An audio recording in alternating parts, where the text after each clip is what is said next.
What is going on, guys? Welcome back to the channel. And well, as y'all know, we are actually a couple of days away from Motorfest, which is kind of odd, considering time is obviously going much faster than I think it should. Motorfest Early Access is going to be days away, which is kind of insane. But one thing I have been thinking about, though, is going to be a very hot topic in Motorfest, at least compared to the Crew 2. And that's most likely going to come down to the fact of, are the driving physics actually better? Now, I do know a lot of players who actually did play the beta did like the way the cars did feel, and it was honestly night and day compared to how the Crew 2 actually felt, because let's be honest, in a lot of areas, guys, I'm not the biggest fan of how the Crew 2 is, and the main reason for that is going to come down to how these cars actually do handle. So, for example, on many of the hypercars, yes, they are going to be quick. Now, just because a car is going to be faster, and obviously many of the hypercars on the Crew 2, I would actually say this is one of the most used classes in the game, so a lot of players are most likely going to be noticing how bad the stability and or handling of these cars is, and I would say one of the biggest things you most likely notice is going to be this last week's summit. The Lamborghini Countach really does have some interesting stability, especially going over uneven ground, and even after tweaking that car just a bit, guys, it was honestly awful. And the main reason for this, though, is going to come down to the fact that I did actually get to drive the Countach in Motorfest when the beta was active. And my goodness, guys, this car was legit night and day better on that game compared to the Crew 2. So if you guys are on the fence, though, is the handling and or driving physics better? That's going to be a 100% yes. It's honestly not even close. I really love the way the cars do feel on Motorfest. Like, you actually feel like you're driving a car. They feel like they do have feedback to them. Plus, we also have that awesome wheel animation as well. So, if you guys do like driving in first-person mode, having small animation features like this is definitely going to improve, like, the overall immersion. If you guys do like driving in first-person mode, though, having little details like this really does help, like, the overall immersion. And this is obviously going to be a racing game, so having as many details as possible really is going to help how the game actually is, and having good driving characteristics in a racing game is obviously going to be the main heart of that game because, it's a racing game, so you're normally driving a lot of different cars. But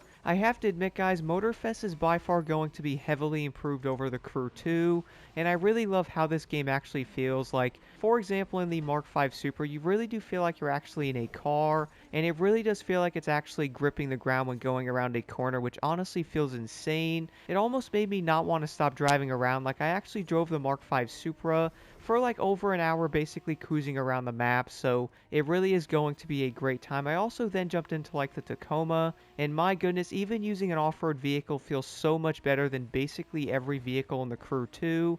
Like, this might be kind of hard to explain, but I do feel like when using an off-road vehicle, it actually feels like you are off-roading for that matter, which obviously having a lot of different vehicles and or a ton of off-roading areas, you most likely do want to have a good feeling of when driving an off-road car.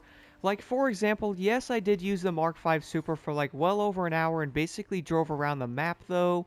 I actually jumped back into the Toyota Tacoma. I also used the Ford Bronco as well, and my goodness, guys, I off-road for close to 2 hours. It was honestly so much dang fun. Like, for example, when going around on the trails, the car does feel like it's actually off-road, and it is going to handle better and or kind of differently in like a better way. I guess that's probably an actual way to say that, but using an off-road vehicle off-road for that matter is obviously going to be a big plus. And I did notice in the beta, guys, you can also feel the difference of each vehicle class as well. Like, for example, when I did use the Bugatti Bolide, unfortunately I did not get a chance to use that car in the beta, but back when the Insider program was active, I was driving that car around a bit, and my goodness, the grip of the touring cars, aka like the racing, really is going to be absolutely insane compared to like a street car, and you can actually tell a difference from each vehicle class, which I do think is a huge plus. Like, for example, if you use a street car, then jump into like a racing, and then you jump into something like a rally raid and go off-road, you really are going to see how much better the driving physics actually are. And on top of that, we also have some insane weather effects in this game now as well. So as the release of Motorfest is legit right around the corner, I honestly cannot wait for this game, though, and I really do feel like, guys, a lot of players are going to jump into that free trial, at least if they are going to be on the fence, and they are most likely going to love this game. So to say I'm excited for this game is by far going to be an understatement, but again, guys, let me know your thoughts on this in the comments below, and as always, don't forget to hit that like button and subscribe for more insight.